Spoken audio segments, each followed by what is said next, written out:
Bonjour à tous. Eh bien écoutez, après l'arrivée du Mavic en 2016, le leader mondial DJI nous offre cet été un nouveau petit bijou, le Spark. Une miniaturisation qui fera bien sûr le bonheur des geeks, mais aussi d'utilisateurs pour qui la taille et le poids sont des facteurs de choix déterminants.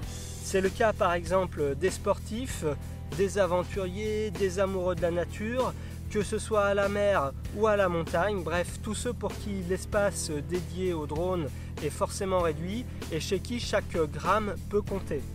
Mais le Spark fait aussi sa publicité sur un usage urbain et familial en se basant sur sa simplicité d'utilisation. Alors, qu'en est-il exactement? Le Mavic est-il à jeter aux oubliettes? Quelles sont les forces et les faiblesses du petit dernier et faut-il succomber aux sirènes de la nouveauté?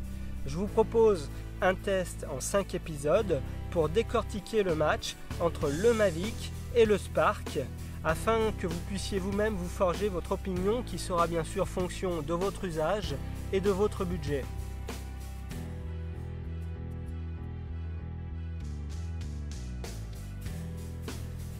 Quand on reçoit le pack Flymore, ce qui frappe en premier lieu, c'est la taille extrêmement réduite du pack. Regardez, comparez le pack du Spark avec celui du Mavic, le grand frère, l'écart est impressionnant, c'est presque du simple au double. L'ouverture de la boîte contenant le drone est encore plus bluffante, le Spark est incroyablement petit. Visuellement, il n'y a pas photo, le Mavic prend un sacré coup de vieux. Mais passé l'effet de surprise, il faut bien avouer que la réalité reprend le dessus. Alors tout d'abord, pour diminuer la taille du packaging, DJI livre plusieurs accessoires directement dans la sacoche du Spark, alors que pour le Mavic, c'était chacun sa boîte. Alors forcément, ça prenait plus de place. On ajoute à cela un équipement du Spark qui est franchement réduit, et on explique là en grande partie la différence de volume entre les deux packs. Au passage, il faut quand même dresser un petit carton jaune pour le nombre de batteries côté Spark, parce que pour 800 €, on peut voler seulement une vingtaine de minutes, ce qui est fort peu. Il faudra penser sans doute à ajouter 2 ou 3 batteries supplémentaires pour parvenir à 1 heure de vol et de quoi se faire plaisir réellement. En comparaison, le pack du Mavic offre 3 batteries de 25 minutes chacune, c'est-à-dire que c'est l'équivalent de 6 batteries du Spark.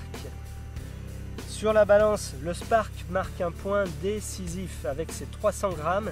Il est 2 fois plus léger que le Mavic qui affiche 734 grammes au compteur. Là où le bas blesse, c'est que si le Mavic est un drone vraiment minuscule en vol, il n'y a pas de gain de place lorsqu'on le replie puisque seules les hélices sont rabattables. La preuve en est, on peut même ranger le Mavic avec 3 batteries dans la pochette du Spark. Un comble, le mini-drone devient aussi encombrant que son grand frère.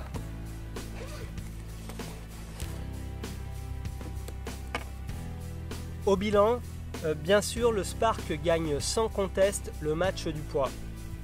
Cependant, au niveau de l'encombrement, quand vient le moment de le ranger, eh bien c'est un match nul, il y a égalité, les deux prennent quasiment exactement le même volume. Voilà. La première partie de ce comparatif est maintenant terminée. N'hésitez pas à laisser un pouce et à vous abonner à la chaîne YouTube. Moi, je vous dis à très bientôt pour la suite de ce comparatif. Ciao!